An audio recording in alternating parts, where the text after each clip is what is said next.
Well, for more, let's cross to the capital and speak to our correspondent in Kyiv, Emmanuelle Chaze. Hello to you, Emmanuelle. Russia has launched several large-scale attacks on Kyiv in recent weeks, and as we heard in that soundbite there, one resident saying it seems that it's happening more and more often.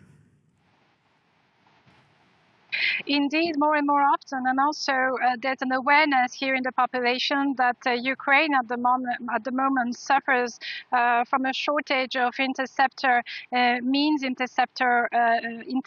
missiles to try and shut down those missiles. And like we've heard people saying, last night was another terrifying 40 minutes. That's the amount of time that those attacks lasted in several ways, because we've had the air red alert, and very shortly afterwards, before anyone had time to take shelter, the first explosions sounded over the capital, and 5 districts were impacted. So in 5 districts, people had no time to take shelter. So usually what you do is that you try to put 2 walls between you and the windows to try, in case there are any debris falling on your building, to try and shelter yourself from shrapnel, from an incoming hit. And so 5 districts impacted. Fires also on residential buildings. 2 shopping malls have also been impacted in the latest and one of the most violent strikes that Russia launched. 41 missiles, 125 drones.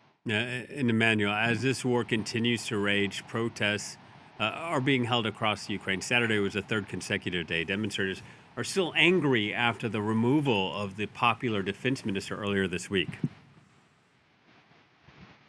Indeed, protesters still gather. Actually, there will be a 4th night of protest tonight in Kyiv, and that despite the fact that nobody has slept last night following the attacks. But people have several demands. First off, they call for the reinstatement of Mikhailo Fedorov at the defense ministry, but they also call, and maybe more importantly for them, they call for the removal of the commander-in-chief, Alexander Syrskyi, who they see as responsible for the demise of Mikhailo Fedorov, and who they see as someone who centralizes power, who didn't want to talk to Mikhailo Fedorov, who didn't want to modernize the army and change his strategy.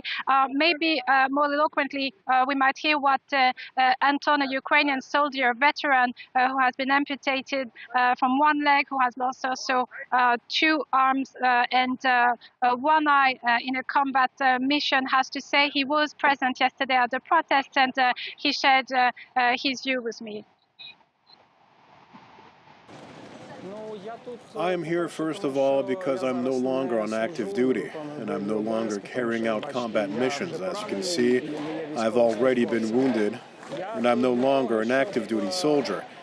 I'm here to urge Zelensky to reverse his decision, reinstate Fedorov, and remove Syrskyi from his post, because I believe that Syrskyi is inflicting terrible things on our army.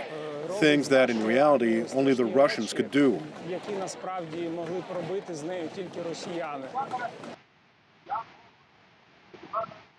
So we've heard from Anton, this veteran, the opinion that is shared by protesters and by also many other soldiers who are present. And that's quite something that differs perhaps from previous protests. The strong presence of soldiers in civilian clothes, and during their time off, they are under pressure. They're not supposed to share any opinion or take part to any protest, yet they are here and they are denouncing the methods of Alexander Syrskyi, who they want gone.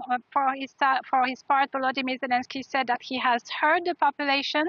He said that new decisions will be coming, and Mikhailo Fedorov actually addressed the protest last night on his social media. He said that he felt a responsibility he hadn't even felt when he was in power. He thanked people and soldiers for being out. He also said that there was a dialogue with the president, and that definitely, according to him, changes were coming. All right, Emmanuelle, thank you very much. Emmanuelle Chaze reporting from Kyiv.